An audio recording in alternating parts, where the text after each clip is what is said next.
This morning's return of the space shuttle Atlantis marks the end of an era.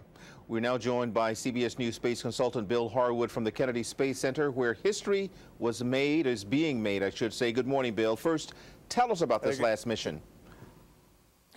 Well, you know, it's been a very successful mission. The goal was to resupply the International Space Station. They carried up more than 5 tons of supplies and equipment. The idea here being to stock them up to carry the station through 2012 in case NASA runs into problems with commercial cargo ships that have not yet flown but are needed to replace the shuttle. So a very successful mission for the Atlantis crew. And of course, coming home, we'll wrap all that up with a nice bow. Now, walk us through the details for today's landing. Are there any special events planned? Well, there are. You know, the landing itself is fairly routine as these things go. What's not going to be normal is the reception that's awaiting the crew. The NASA dignitaries, from all the way from the administrator down to the technicians that work on the shuttle, are going to be waiting to welcome the crew home. They have an employee appreciation event where after they tow the shuttle off the runway, they're going to let the employees come up and take pictures just to stroll down memory lane with the space shuttle before it's hauled back to the hangar for the last time. So quite an emotional day down here, I think, and it's going to really take people back thinking about it. The end of Atlantis also means the end of the shuttle program. What's the mood like there?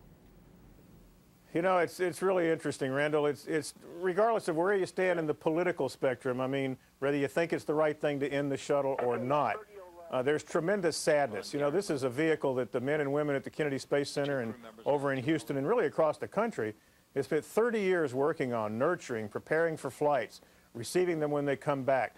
A huge emotional investment, and I think it's very sad. It's almost I hate to say it, a funeral atmosphere. It's almost like the loss of a good friend. And I think that's going to be the emotion today. It's one of great sadness, even among those who think it is the shuttle's time to go and that it should be replaced.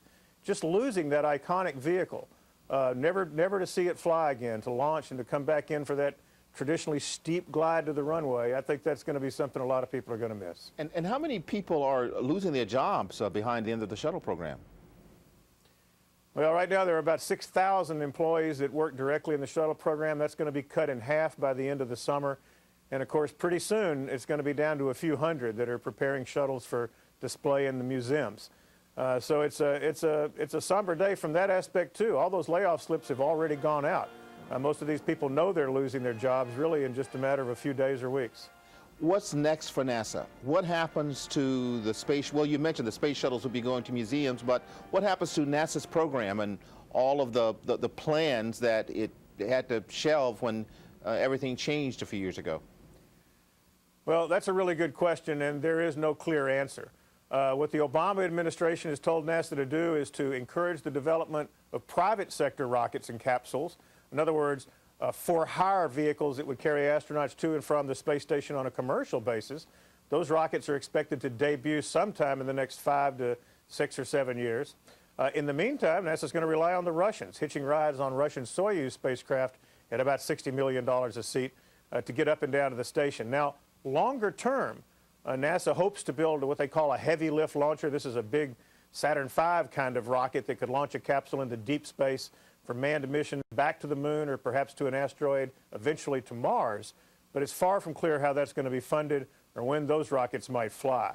Very uncertain future for the manned space program as the shuttle program comes to an end. Now, I know that you talk to a lot of people. You have a lot of experience in this field. Behind the scenes, what are they saying about the feasibility, the likelihood of a success of a private rocket, you know, a rocket not built by the government, as it were, but by private industry? Well, I don't think many people in the business doubt that private industry can build a commercial rocket. I mean, private industry has been building all the spacecraft to this point anyway. It's a different philosophy and it's a different approach in that NASA won't have total control over these vehicles. They're basically hiring someone else to build and fly them for the government. That's certainly a big change, but I don't think anybody doubts that that can happen.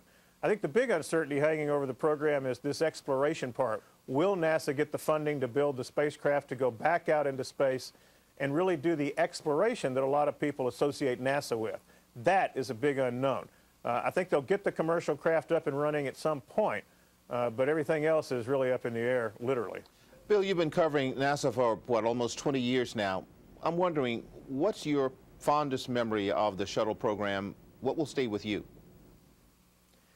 You know, that's a tough one. I remember my first launch as a college reporter was the second shuttle mission back in 1981, and no launch has ever equaled that experience. It was overwhelming. You know, the sound 3 miles from the pad, the way your clothes are shaking on your body, the rumble, the way the earth shakes, and it inspired me to go into this full time and to cover the shuttle program as a career.